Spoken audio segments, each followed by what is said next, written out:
Ready? Better than what it could be, I suppose. Hey, everybody! What's up? So we're back with another movie review. And we're properly lit this time. And if I'm talking at weird angles, okay. We're trying to avoid a light that's shining directly in our eyes. Okay, guys, I busted my tooth last night. He pissed me off, so I had to put him in his place. No, half my tooth was fake, and something fell and hit me in the face when I was doing some stuff, and... Was it a penis? Actually, it was the camera, because I was editing a goddamn video. It was a penis. It was not a penis. So I was totally ready to call this movie a giant penis, but then the end happened. Yeah, so we went and saw Only the Brave.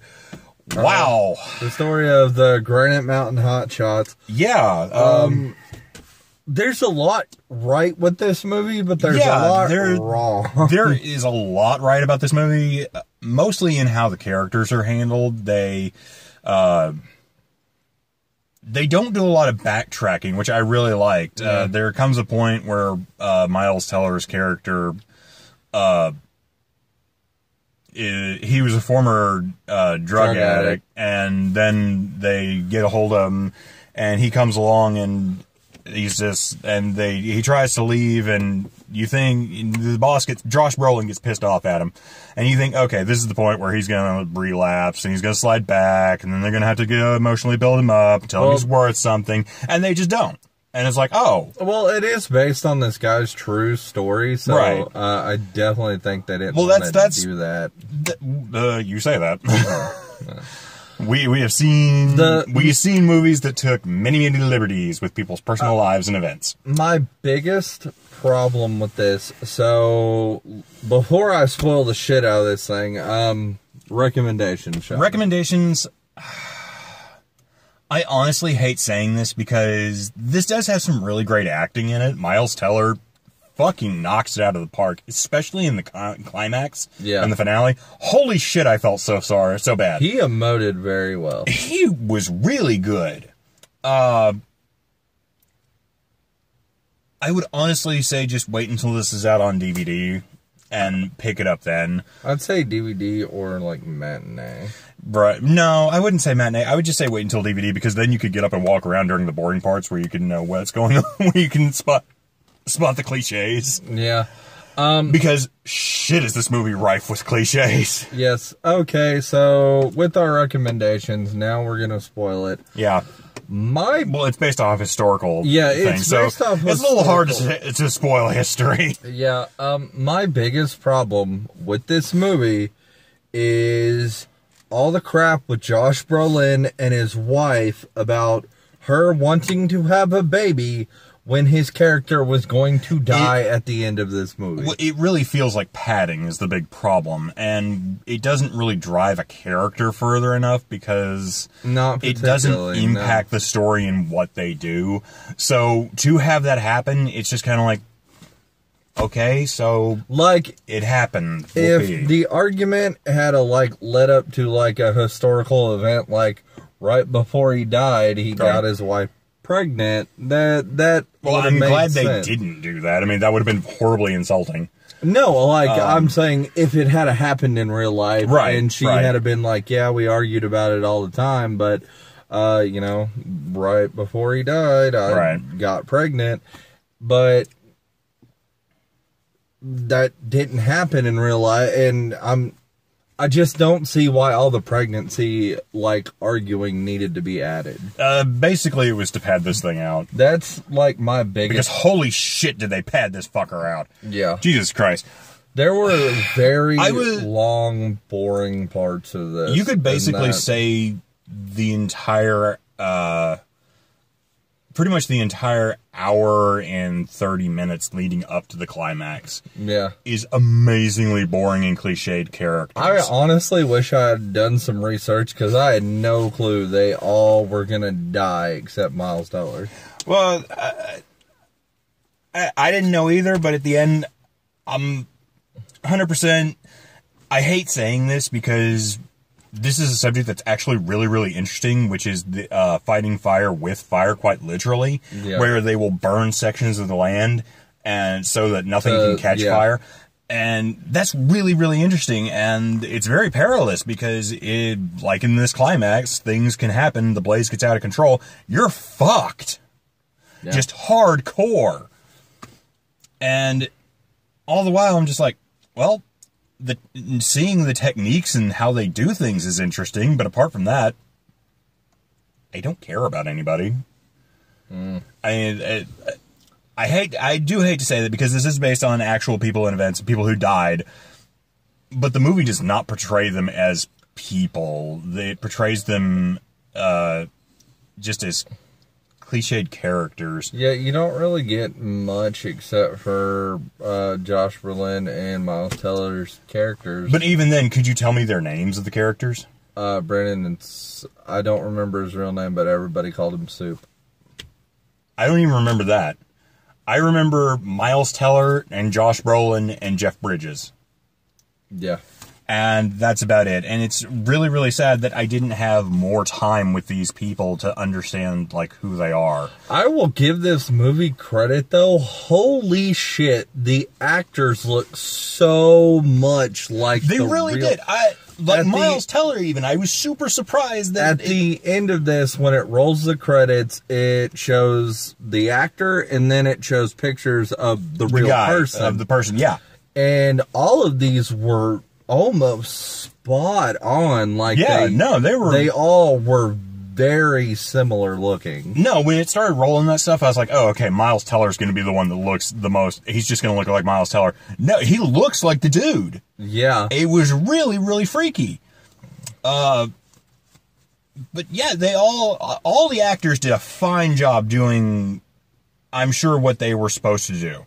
It's just the problem is the story dramatizes a lot of their personal goings-ons because, you know, you don't want to reveal that shit to the public and have that put in a movie. Yeah. You want to have the exciting stuff. You want to have the firefighting done. And there's just not enough of that. Yeah. Like, every time they get to it, they're done inside of, like, 2 minutes, I think was the longest one, before, like, the two big happenings where they end up creating a line basically right at a juniper tree. Yeah. And the final blaze where they all die at. And, like, getting to actually see what happens with that is really interesting, but there's not enough of it. There was no point where I was like, man, I'm really afraid for these characters. Which I guess is good because it doesn't create a false tension. But at the same time, I'm just sitting there wondering, like, are you going to have any tension? Because you not until they died. And not until the very end.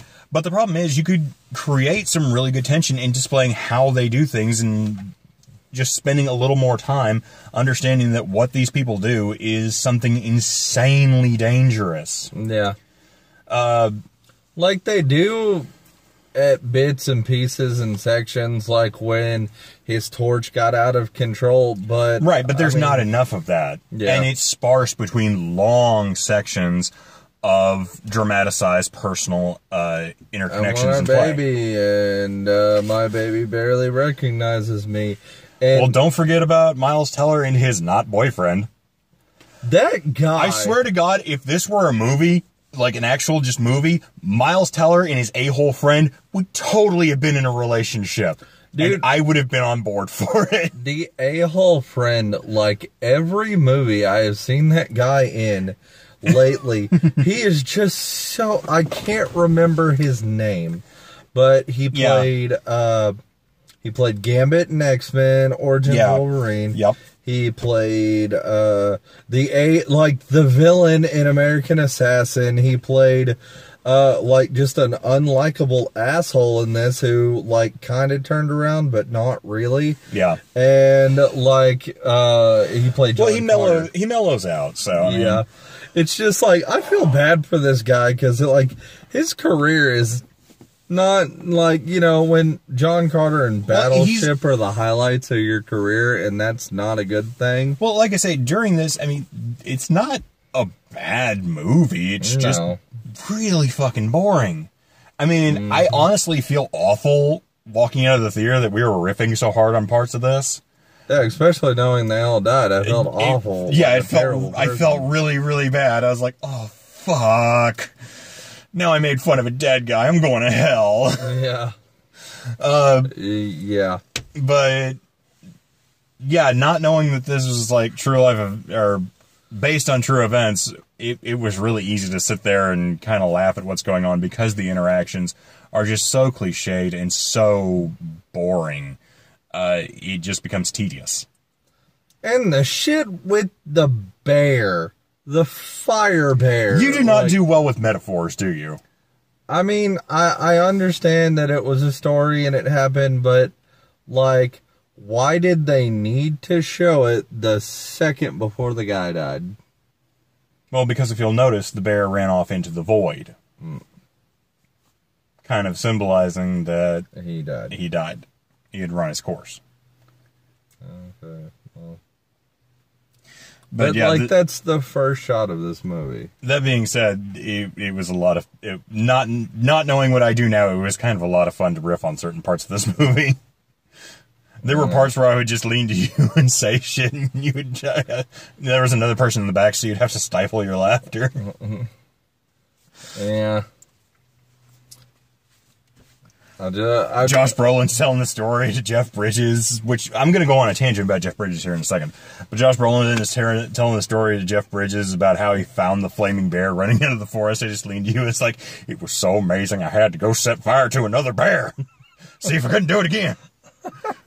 He tells us, I feel just like that bear right now. I leaned over to Jeff Bridges is like, I guarantee you don't feel nearly as bad as a bear on fire does. That son of a bitch is in pain.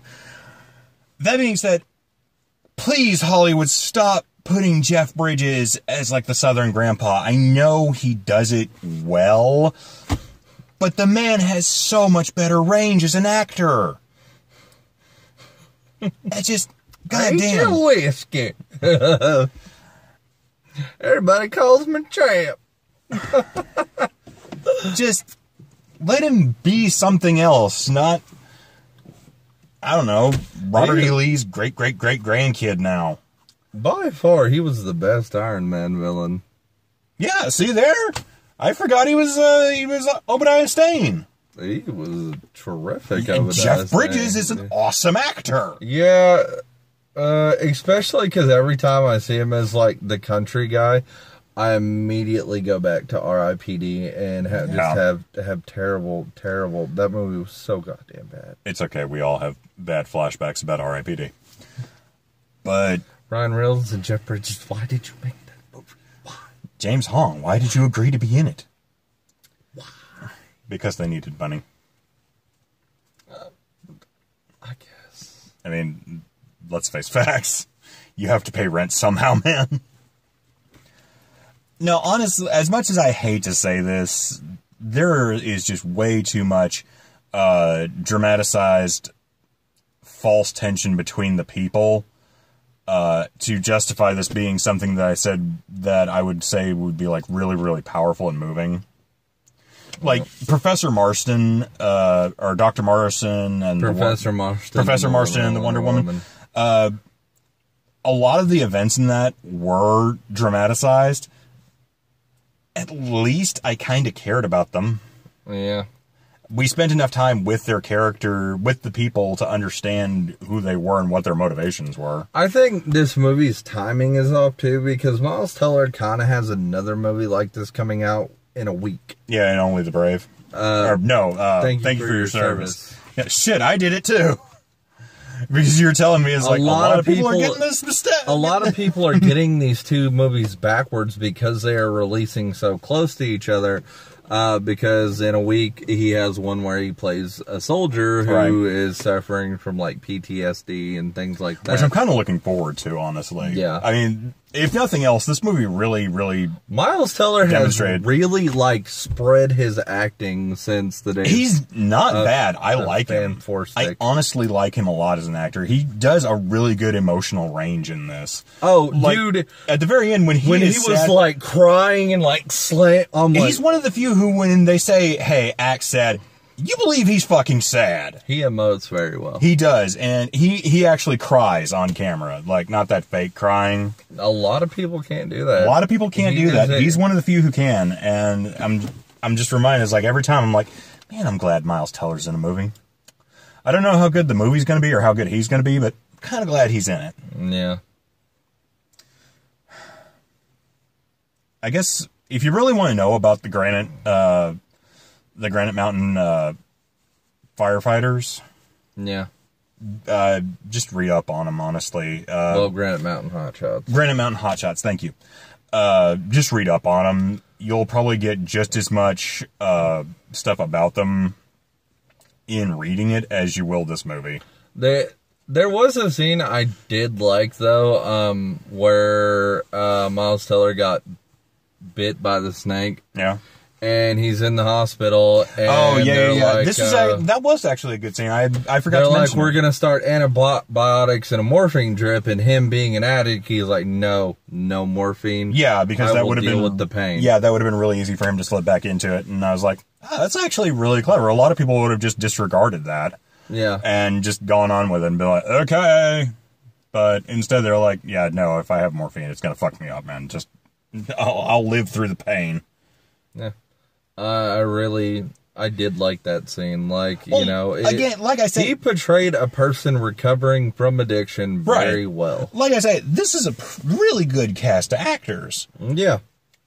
And this is a really cool subject matter. Like I said, it's one of the most dangerous jobs in the face of the planet. Yeah, and it made it seem like nothing. Yeah, like, it made it boring, which I think is the movie's greatest sin, is you've made something that's inherently dangerous and the people who necessary. love doing this job, like Josh Brolin's character said, this is the greatest job in the world. I wouldn't rather be doing anything else. Yeah, I was just like, I don't know about that, but... But, I mean, there are people who, like, you know, they only want to do stuff like that for various reasons, but... No, when the actors are allowed to act, I mean, they're really good. Josh Brolin's really great in this movie. Even, like, the side characters are even good. Even when him and his wife were arguing about the baby thing that I didn't really care for, but she then referred to that job as his, like, kind of addiction, his replacement for drugs. I thought that was well thought out. No, it really... There's a lot of this movie that works out well. It's just, like I say, it's interspersed with so much false dramaticism in the personal lives, I think, that it just... It keeps it from being something that I would recommend wholeheartedly. Yeah, we didn't really need most of the stuff with her wanting to have a baby. We didn't need the bromance between him, Miles Teller, and and Gambit. Here's the problem. It could have been told a lot better and more succinctly. Yeah. Like I say, if you could condense a lot of this movie down, you could probably condense about 30 minutes of this into other scenes and intersperse it a lot better. Yeah. But that's just me. I don't know. Like I say, I really want to see if the Brandon actually like continued on, or well, you can read up about it. I plan on it, but it's just I would have liked to been more invested and learn more. Right. Yeah, that's all I can really say about it. Yeah, that's about all we got. We were supposed to do Boo 2, a Medea Halloween, but somebody decided to oversleep. I didn't oversleep. I freaking busted my tooth and went looking for crap to fix it and lost track of time. You gotta stop shoving dildos in your mouth, dude. Shut the fuck up. You're such an asshole. Till next time. Don't shove a dildo in your mouth. You might chip a tooth. God damn it, John. Don't edit videos that, like, when you're half awake holding a phone above your head. That's what the fuck I was doing. Oh, it was the fuck he was doing, alright. Shut up, Sean. God damn it. We'll see you next time, everybody. Shut up, Mimsy. Later, guys.